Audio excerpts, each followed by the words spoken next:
Amerikas Savienotās valsts tomēr ir pozicionējušās kopš otrā pasaules kara un īstenībā jau pēc Pirmā pasaules kara kā brīvības, taisnīguma un demokrātijas aizstāvis.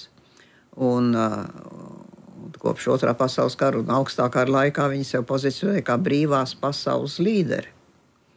Es domāju, ka prezidentam Trumpam ir izdevies šo tēlu sagraut. Es baidos uz diezgan ilgu laiku, dažu nedēļu laikā, ar ko viņš noteikti ieies vēsturē, šaubu nav. Neesmu vienīgā, kas vērojot viņa izteikumus un paziņojumus,